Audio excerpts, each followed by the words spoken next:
Let's bring in now our guest here with me on the National Anchor Desk, Javier Manjarres, who authors the great political blog in Florida, Shark Tank, and joining us from Newsmax, Washington, from the Federation for American Immigration Reform, our good friend Dan Stein.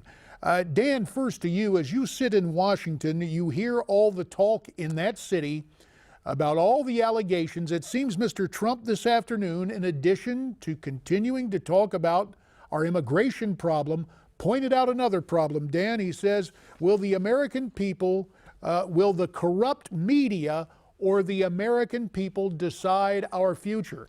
It seems he has really pinned this on a conspiracy, if you will, from the Clinton machine to major news organizations with their disparaging reports late in the campaign.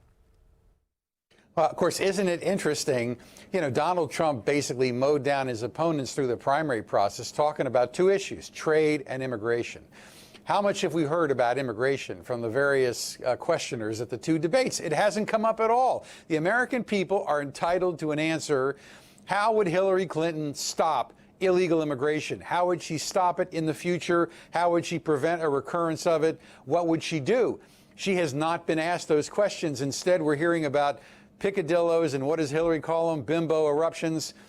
This is, look, it's a travesty. I mean, never before have the American people been able to see that what we used to call the so-called mainstream media has now consolidated with Wall Street and the Democratic Party to basically try to skew and steal the election away from the American people who deserve and are entitled to a real grown-up discussion of the issues facing this country. Javier Manjarres, as we watched the speech this afternoon, a boisterous crowd, a feisty GOP nominee who had prepared remarks but would almost step away for parenthetical comments, but it adds to his authenticity. Right. It's something that you hear you should never do as a candidate, yet he has made his campaign on breaking the rules, on a new kind of politics. Will he be able to get in front of this massive mainstream media character attack that he's facing? Well, I think so. I think once this dies down, if it dies down, hopefully it will, the Democrats and Hillary Clinton are going to have to face the issues. They're going to have to talk about the issues. He continues to speak about the issues.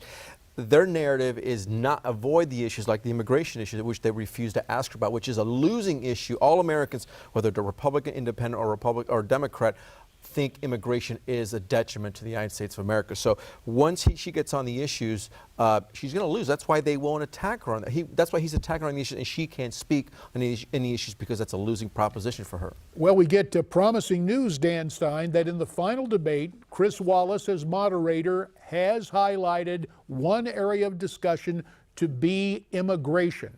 So perhaps in next Wednesday night's debate, we'll hear something. Sir, you have the last word. 30 seconds.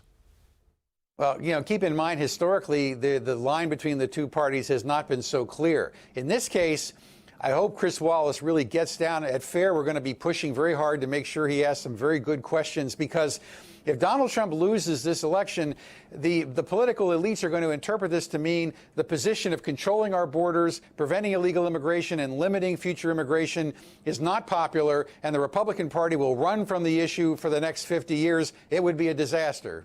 And Dan, we're going to ask you to hang around. As we understand, the rally just officially wrapped up. Mr. Trump has now left the stage to the cheers of those gathered in West Palm Beach. But Javier, you have written a book about this, and we've talked about it before. The myth of the monolith, the notion that if you have a Hispanic surname, you're instantly for open borders and illegal immigration. That's not true. Most Hispanics are for legal immigration. Remember, they're leaving banana republics, leaving the lawlessness of these banana republics to come to the United States. Yeah, they mind you, a lot of them do come illegally because they're looking for a better life. But they're all for legal immigration. Remember, the terrorist who's crossing the border isn't going to check green cards when they blow up your supermarket. They're not going to care who's illegal and who's not. We understand, Dan, we are going to have to say goodbye to you in Washington because of some technical reasons. But Dan, we look forward to having you back. thanks for joining us from Newsmax Washington this Thank you, afternoon. JD. We'll get together again real soon. Thank you, Dan Stein, and we'll bring Dan back. Javier, let me talk to you about Florida, because again, some of the pundits are saying, oh, Trump is so far behind in the Latino community, the numbers are going to go to Hillary. They point to the Rubio Senate race saying, aha, look at Rubio and his message of reconciliation. Now, Marco obviously had to fine-tune and leave that Gang of Eight amnesty way back in the rearview mirror to the extent he can. Is he a chastened, smarter candidate?